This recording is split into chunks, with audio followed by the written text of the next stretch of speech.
ಬದುಕಿರೋ ತನಕ ಬೆಂಗಳೂರು ಭೂಗತ ಲೋಕಕ್ಕೆ ಜಯರಾಜನೇ ಅನಭಿಷಕ್ತ ದೊರೆಯಾಗಿದ್ದ ಅನ್ನೋ ಮಾತನ್ನ ಆತನ ಶತ್ರುಗಳು ಕೂಡ ಒಪ್ಕೋತಾರೆ. ತಿಗಳರಪೇಟೆಯ ಗರಡಿ ಮನೆಯೊಂದರಲ್ಲಿ ತಾಲೀಮು ಮಾಡ್ತಾನೆ ಬೆಳೆದು ನಿಂತ ದೈತ್ಯ ದೇಹಿ ಆತ. ಸಣ್ಣ ಪುಟ್ಟ ದರೋಡೆ ಮಾಡಿಕೊಂಡಿದ್ದವನು ವಿಧಾನಸೌಧದ 3ನೇ ಮಹಡಿಯ ಮುಖ್ಯಮಂತ್ರಿಯ ಚೇಂಬರ್ನೊಳಕ್ಕೆ ಎಂಟ್ರಿ ಪಡೆದದ್ದೇ ಒಂದು ರೋಮಾಂಚಕ ಕತೆ.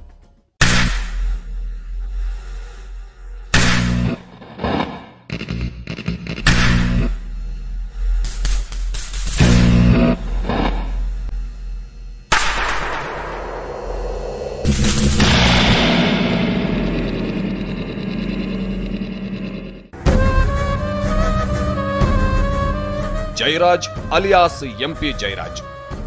ಒಂದು ಅಲಿಯಾಸ್ ಹೆಸರು ಕೂಡ ಇಲ್ಲದ ಈ ಭೂಗತ ದೊರೆ ಸಿಡಿಲಿನಂತೆ ಬದುಕಿ ಸಿಡಿಲಿನಂತೆ ಮುಗಿದು ಹೋದವರು. ಇವನ ರೆಫರೆನ್ಸ್ ಇಲ್ಲದೆ ಬೆಂಗಳೂರು ಅಂಡರ್ ವರ್ಲ್ಡ್ ನ ಇತಿಹಾಸ ಪೂರ್ತಿಯಾಗೋದೇ ಇಲ್ಲ. ಅವೆಲ್ಲ ಜೋಶು ಜಿದ್ದಿ ಫೈಟ್ ಮಾಡೋದು, ಎಲ್ಲ ಒಬ್ಬಳಿಂದ ಆಳುಗಳು ಜೋರಾಗಿರೋದು, ಫೈಟರ್ಸ್ಗಳು ಡಿಚ್ಚಿ ಫೈಟಿಂಗ್, ಫ್ರೆಂಡ್ಸ್ ಹೊಡೆಯೋದು, ಈ ಥರ ಫೈಟಿಂಗ್ ಅಂದರೆ ಖುಷಿ ಹೊಡಿದಂಗೆ ಇರೋದು. ಇವತ್ತು ಜಯರಾಜನು ತುಂಬ ದೊಡ್ಡ ಫೈಟರ್, ಅವರು ಪೈಲ್ವಾನು, ಸಖತ್ ಕಸರತ್ ಮಾಡಿ ಬಂದಿರೋ ಫೀಲ್ಡ್ನಲ್ಲಿ. ಆ ಥರ ಕರ್ನಾಟಕ ಇತಿಹಾಸದಲ್ಲಿ ಆ ಥರ ರೌಡಿನ ಯಾರು ಮುಂದಕ್ಕೆ ಬರೋಕ್ಕಾಗಲ್ಲ. ಯಾವ ಥರ ಜಯರಾಜ್ ಬರೋಕ್ಕಾಗಲ್ಲ, ಅಷ್ಟು ಶಕ್ತಿಶಾಲಿ, ಅಷ್ಟು ಬೂದು. ಜಯರಾಜನನ್ನ ತುಂಬಾ ಹತ್ತಿರದಿಂದ ನೋಡಿ ಬಲ್ಲ ಅಂಡರ್ ವರ್ಲ್ಡ್ ನವರ ಪೈಕಿ ಬಚ್ಚನ್ ಕೂಡ ಒಬ್ಬರು. ಆತನ ಕದರು ಹೆಂಗಿತ್ತು ಅನ್ನೋದರ ಬಗ್ಗೆ ಮಾತನಾಡೋದಕ್ಕೆ ಇನ್ನೂ ಹಲವರು ಸಿಗ್ತಾರೆ. ಜಯರಾಜನೊಂದಿಗೆ ಖುದ್ದಾಗಿ ಮಚ್ಚು ಹಿಡಿದು ನಿಂತು ನಡು ಬೀದಿಯಲ್ಲಿ ಬಡಿದಾಡಿದ ತಿಗಳರಪೇಟೆ ಗೋಪಿ ಇನ್ನೂ ತನಕ ಗಟ್ಟಿ ಮುಟ್ಟಾಗಿದ್ದಾರೆ. ಆದ್ರೆ ಯಾರನ್ನ ಮಾತನಾಡಿಸಿದ್ರೂ ಆ ಡಾನ್ನ ತಾಕತ್ತಿನ ಬಗ್ಗೆ ಕೇವಲವಾಗಿ ಮಾತನಾಡೋರಿಲ್ಲ. ಆದ್ರೆ ಅವನ ಇತಿಹಾಸನ ಕ್ರಿಯೇಟ್ ಮಾಡ್ಬಿಟ್ಟ. ನೀವು ಎಲ್ಲರೂ ತಿಳ್ಕೊಂಡಿರೋಂಗೆ ಇವತ್ತು ಮುತ್ತಪ್ಪರ ಇವತ್ತು ಸಾವಿರಾರು ಕೋಟಿಗಳಿಗಿರ್ಬೋದು, ಆದ್ರೆ ಅವನ ಹೆಸರು ಮಾಡೋದಕ್ಕಾಗೋದಿಲ್ಲ. ಯಾಕೆ ಅಂದ್ರೆ ನನಗೆ ಬಂದಿರೋ ಒಂದು ಜಿನೈನ್ ಇನ್ಫಾರ್ಮೇಶನ್ ಪ್ರಕಾರವಾಗಿ ಸುಪ್ರೀಂ ಕೋರ್ಟ್ ಜಡ್ಜಿಗಳು ಇವನ್ ಮನೆಗೆ ಬಂದು ಊಟ ಮಾಡಿದ್ದಾರೆ ಅಂದ್ರೆ, ಊಟ ಡಿನ್ನರ್ ಅರೇಂಜ್ ಮಾಡಿದ್ದಾನೆ ಅಂದ್ರೆ ನಂಬ್ತೀರಾ ನೀವು? ಇವನು ಜೈಲಿಂದ ಬಂದ ಮೇಲೆ, ನನ್ನ ಕೇಸ್ನಲ್ಲಿ ಕನ್ವಿಕ್ಟ್ ಆಗಿ ಬಂದ ಮೇಲೆ ಪೊಲೀಸ್ಗೆ ಇನ್ಫಾರ್ಮೇಶನ್ ಇಲ್ದಿರ ಅವನು ಯಾವ ಮಟ್ಟಕ್ಕೆ ಮೂವ್ ಮಾಡಿರ್ಬೇಕು ನೀವು ಯೋಚನೆ ಮಾಡಿ. ಸುಪ್ರೀಂ ಕೋರ್ಟ್ ಜಡ್ಜಸ್ಸು ಬೆಂಗಳೂರಿಗೆ ಯಾವುದೋ ಒಂದು ಫಂಕ್ಷನ್ಗೆ ಬಂದಿದ್ದಾರೆ, ಇಲ್ಲಿ ಯಾವುದೋ ಫಂಕ್ಷನ್ಗೆ ಬಂದಿದ್ದಾರೆ. ಅವರು ಫಂಕ್ಷನ್ಗೆ ಬಂದಾಗ ಅವ್ರಿಗೆ ಎಷ್ಟು ಎಸ್ಕಾರ್ಟ್ ಇರುತ್ತೆ ಸುಪ್ರೀಂ ಕೋರ್ಟ್ ಜಡ್ಜಸ್ಗೆ, ಅವರು ಬಂದು ಇವನ ಮನೆಯೊಳಗೆ ಡಿನ್ನರ್ ಅಟೆಂಡ್ ಮಾಡಿದ್ದಾರೆ ಅಂದರೆ ಇವನು ಇದನ್ನ ತೀರ್ಪು ಮಾಡಿ. ಅರಸು ಒಬ್ಬರೇ ಅಲ್ಲ, ಇವನು ಜೈಲಿಂದ ಬಂದ ಮೇಲೆ ಗುಂಡೂರಾವಿಂದ ಹಿಡ್ಕೊಂಡು, ಜಿಗ್ಜಿನ್ಗಿಯಿಂದ ಹಿಡ್ಕೊಂಡು, ರಘುಪತಿಯಿಂದ ಹಿಡ್ಕೊಂಡು, ಜೀವರಾಜ ಎಷ್ಟು ಜನ ಮಿನಿಸ್ಟ್ರುಗಳು ಇವನ ಮನೆ ಸುತ್ತಿದ್ದಾರೆ ಗೊತ್ತಾ? ಆ ಹೆಸರು ಯಾರು ಮಾಡೋದಕ್ಕಾಗೋದಿಲ್ಲ. ಇವತ್ತು ಅವನು ಸತ್ತೋಗಿರ್ಬೋದು, ಆದರೆ ಕಷ್ಟ ಇದೆ.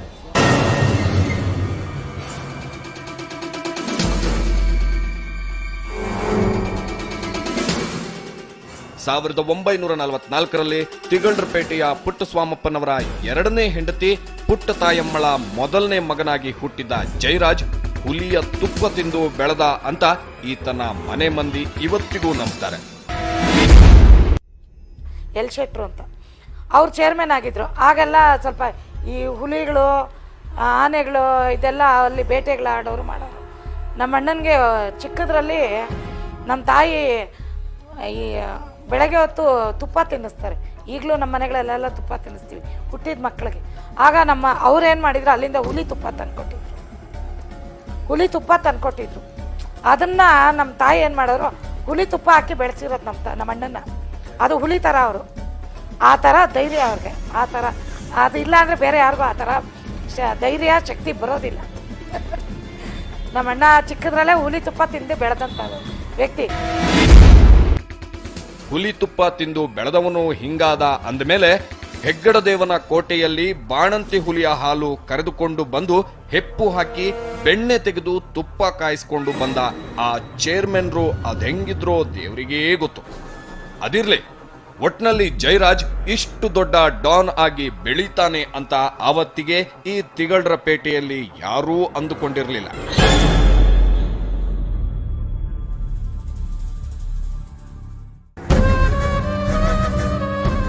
ನೀವು ಕೆಆರ್ ಮಾರ್ಕೆಟ್ ಕಡೆಯಿಂದ ಕಾರ್ಪೊರೇಷನ್ ದಿಕ್ಕಿಗೆ ಹೊರಟ್ರೆ ಇನ್ನೇನು ಟೌನ್ ಹಾಲ್ ಬಂತು ಅನ್ನೋವಾಗ ಸಡನ್ ಆಗಿ ಆ ರಸ್ತೆ ಒನ್ ವೇ ಆಗಿ ಲೆಫ್ಟ್ ಟರ್ನ್ ತಗೋಬೇಕಾಗುತ್ತೆ ನೋಡಿ. ಅಲ್ಲಿ SP ರೋಡ್ ದಾಟಿಕೊಂಡು ಮುಂದೆ ಹೋಗಿ ರೈಟಿಗೆ ತಿರುಗಿದ್ರೆ ಕಾರ್ಪೊರೇಷನ್ ಕಡೆ ಹೋಗಬಹುದು. ಅಲ್ಲಿ ರೈಟಿಗೆ ಹೋಗದೆ ಲೆಫ್ಟಿಗೆ ತಿರುಗಿದ್ರೆ ಸಿಗೋದೆ ತಿಗಳರಪೇಟೆ. ಇಲ್ಲೇ ಹುಟ್ಟಿ ಇಲ್ಲೇ ಬೆಳೆದು ದೊಡ್ಡವನಾದವನು ಡಾನ್ ಜಯರಾಜ್. HAL ನೌಕರಿ ಮಾಡ್ತಿದ್ದ ಈತನ ತಂದೆ ಪುಟ್ಟಸ್ವಾಮಪ್ಪ ಮಟ್ಕ ಕೂಡ ಬರೀತಿದ್ರು. ಮಟ್ಕ ನಮ್ಮ ತಂದೆ ಆಡಿಸ್ತಾರೆ ಪೊಲೀಸ್ನವ್ರ ದುಡ್ಡು. ನಮ್ಮ ತಂದೆ ಅವಾಗ ಏನು ಮಾಡೋರು, ಪ್ಯಾಂಟು ಶರ್ಟು ಹಾಕ್ಕೊಳ್ಳೋರಲ್ಲ, ಬಂದಮೇಲೆ ಶಾಲು ಒಂದು ಹಾಕ್ಕೊಂಡು ದುಡ್ಡು ಹಿಂಗೆ ಇಟ್ಕೊಂಡು ಬಂದವ್ರಿಗೆಲ್ಲ ದುಡ್ಡುಗಳು ಕೊಡೋರು. ಅವಾಗೆಲ್ಲ 1 ರೂಪಾಯಿ 2 ರೂಪಾಯಿ ಆ ಥರ ದುಡ್ಡುಗಳು ಕೊಡೋರು ನಮ್ಮ ತಂದೆ. ನಾವು ಇದು ಪೊಲೀಸ್ನವರೆಲ್ಲ ದುಡ್ಡು ಇಸ್ಕೊತಾರಲ್ಲ ನಮ್ಮ ತಂದೆ ಹತ್ರ. ನಮ್ಮ ತಂದೆ ರೇಗೋರು ಒಂದೊಂದ್ಸರಿ ಕೊಡಲಿಲ್ಲೇನಯ್ಯ ನಿನ್ಗೆ ಅವಾಗಲೇ ಹೋಗಯ್ಯ ಅಂತ ಅನ್ನೋರು. ಅಣ್ಣ ಇಲ್ಲ ಅಣ್ಣ, ಈ ಥರ ನಮ್ಮ ತಂದೆ ಅಣ್ಣ ಅಣ್ಣ ಪೊಲೀಸ್.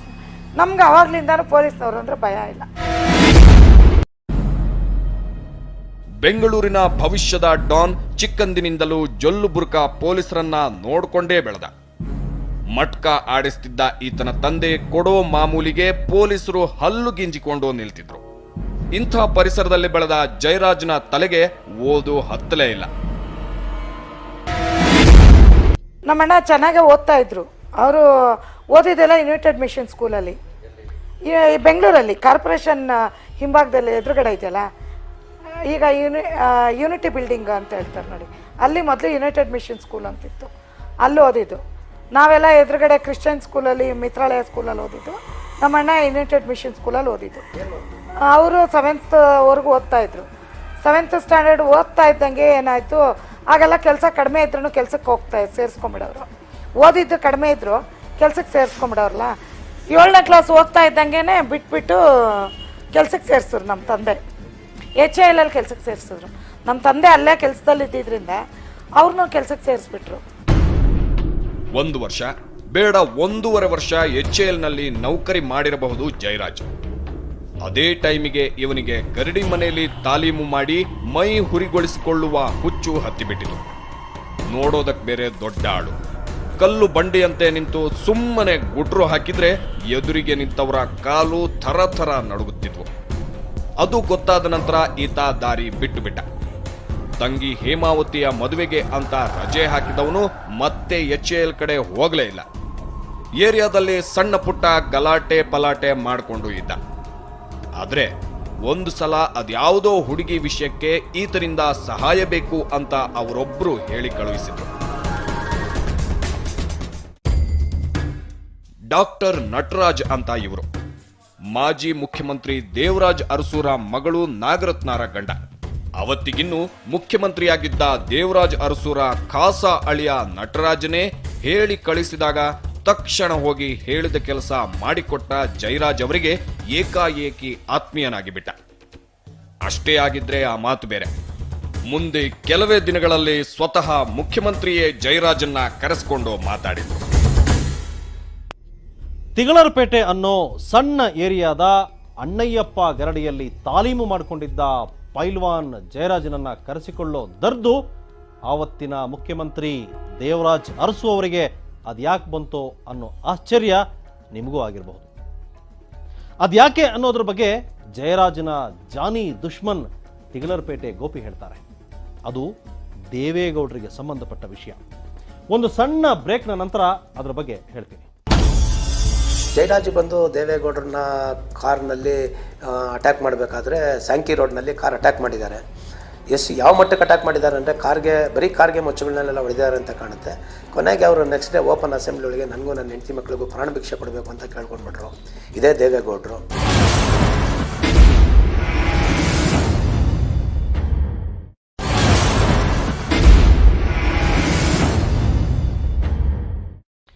ದೇವರಾಜ್ ಅರಸು ಅವರ ಖಾಸ ಅಳಿಯ ಡಾಕ್ಟರ್ ನಟರಾಜ್ಗಾಗಿ ಒಂದು ತೀರಾ ಪರ್ಸನಲ್ ವಿಷಯ ಮಾಡಿಕೊಟ್ಟ ನಂತರ ತಿಗಳರಪೇಟೆಯಲ್ಲಿ ಜಯರಾಜನ ಕದರು ಬೆಳೆದಿತ್ತು. ಹೀಗಿದ್ದಾಗಲೇ ಅದೊಂದಿನ ನಟರಾಜ್ ಆತನನ್ನ ಅರ್ಜೆಂಟಾಗಿ ಬಾ ಅಂತ ಕರೆಸ್ಕೊಂಡ್ರು.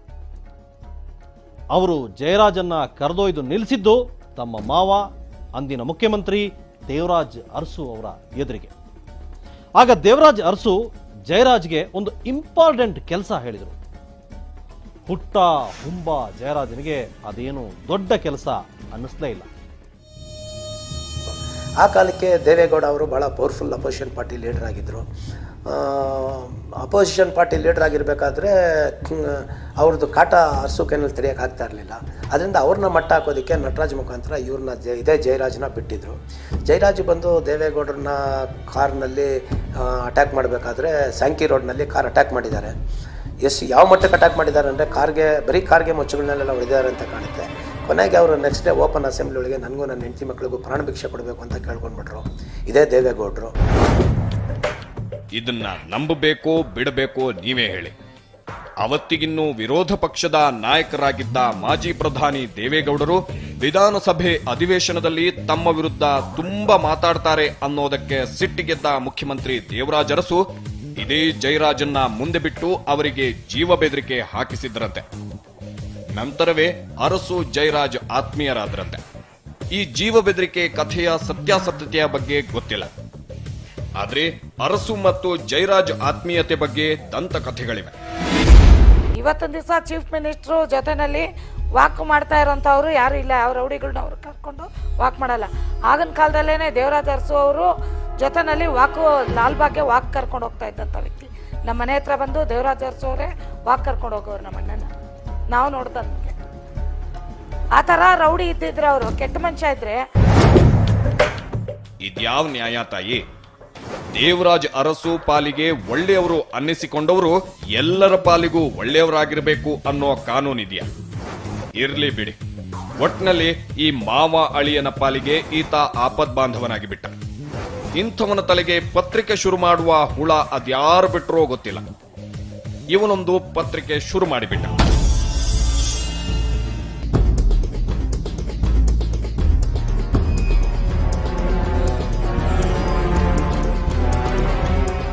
ಗರೀಬಿ ಹಟಾವು ಜಯರಾಜ್ ಶುರು ಮಾಡಿಕೊಂಡ ಪತ್ರಿಕೆ ಇದು.